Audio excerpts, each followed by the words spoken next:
नमस्कार दोस्तों, मैं मिसेस राज आपका स्वागत करती हूँ मेरे यूट्यूब चैनल पर। आज हम माधवराव सप्रे जी की एक प्रसिद्ध कहानी एक टोकरी भर मिट्टी, इस कहानी को पढ़ेंगे। इसकी मूल कथा को आज हम इस वीडियो में आपके सामने लेकर आए हैं। देखिए, पढ़ने से पहले मैं यह बताना चाहती हूँ कि मैं संक्षिप्त कथा का सार और उसके पात्र तथा उसकी जो विशेषताएं हैं कहानी की, वो मैं बाद में लूँगी। लेकिन जो मूल कृतियाँ हैं हम पहले उसे पढ़ लेंगे, फिर मैं एक एक कहानी पर अच्छे से नोट्स बना रही हूँ। थोड़ा समय लग रहा है, तो मैं चाहती हूँ कि पहले हम कहानी को पढ़ लें, सभी कहानियों को।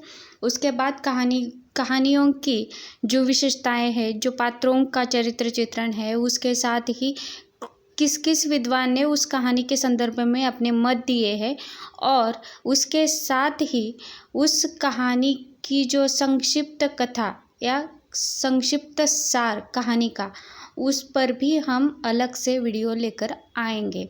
लेकिन जब तक आप कहानी पढ़ेंगे नहीं, तब तक कहानी की मूल संवेदना जो होती है उसे आप देख नहीं सकते। अगर आप एक बार कहानी पढ़ लेंगे, तब आपको कहानी की मूल संवेदना समझ में आई, तो आप 100% उस कहानी पर जो भी प्रश्न बनेंगे, उस कहानी के प्रश्नों को आप सॉल्व कर सकते हैं। तो चलिए हम पढ़ना शुरू करते हैं। एक टोकरी भर मिट्टी माधवराव सप्रे जी की कहानी है। किसी श्रीमान जमींदार के महल के पास एक गरीब अनाथ विधवा की झोपड़ी थी। जमींदार साहब को अपने महल का हाथ उस झोपड़ी तक बढ़ाने की इच्छा हुई। विधवा से बहुतेरा कहा कि अपनी झोपड़ी हटा ले, पर वह तो कई जमाने से वही बसी थी। उसका प्रिय पति और इकलौती पुत्री भी उसी झोपड़ी में मर गया था। पतोहू भी एक 5 बरस की कन्या को छोड़कर चल बसी थी। अब यही उसकी पोती इस वृद्ध काल में एकमात्र आधार थी। जब उसे अपनी पूर्व स्थिति की याद आ जाती तो मारे दुख के फूट फूट रोने लगती थी। और जब से उसने अपने श्रीमान पड़ोसी की इच्छा का हाल सुना, तब से वह मृतप्राय हो गई थी। उस झोपड़ी में उसका मन लग गया था कि बिना मरे वहाँ से वह निकलना नहीं चाहती थी। श्रीमान के सब प्रयत्न निष्फल हुए। तब वे जमींदारी चाल चलने लगे। बाल की खाल निकालने वाले वकीलों की थैली गरम कर उन्होंने अदालत से झोपड़ी पर अपना कब्जा कर लिया और विधवा को वहाँ से निकाल दिया।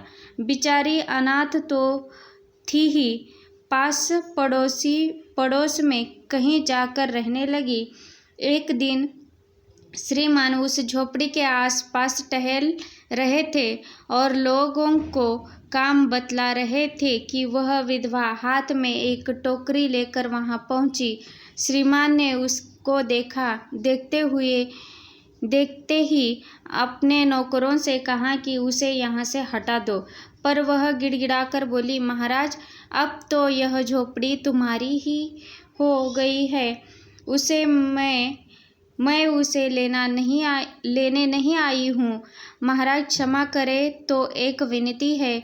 जमींदार साहब के सिर हिलाने पर उसने कहा, जब से यह झोपड़ी छुट्टी है, तब से मेरी पोती ने खाना पीना छोड़ दिया है। मैंने बहुत कुछ समझाया, पर वह एक नहीं मानती। यही कहा करती है कि अपने घर चल, वही रोटी खाऊंगी। अब मैंने यह सोचा कि इस झोपड़ी में से एक टोकरी भर मिट्टी लेकर उसी का चूल्हा बनाकर रोटी पकाऊंगी। इससे भरोसा है कि वह रोटी खाने लगेगी। महाराज, कृपा करके आज्ञा दीजिए तो इस टोकरी में मिट्टी ले आऊं। श्रीमान ने आज्ञा दे दी। विधवा झोपड़ी के भीतर गई। वहां जाते ही उसे पुरानी बातों का स्मरण हुआ और उसकी आंखों से आंसू धारा बहने लगे।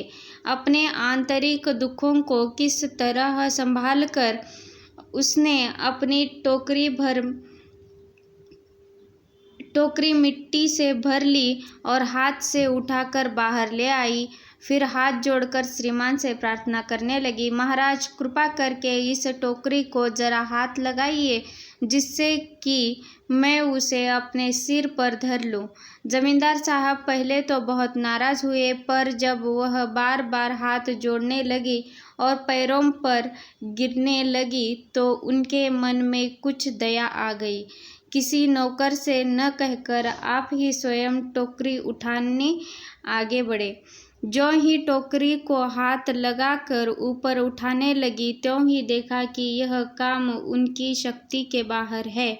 फिर तो उन्होंने अपनी सब ताकत लगाकर टोकरी को उठाना चाहा, पर जिस स्थान पर टोकरी रखी थी वहां से वह एक हाथ भी ऊंची न हुई।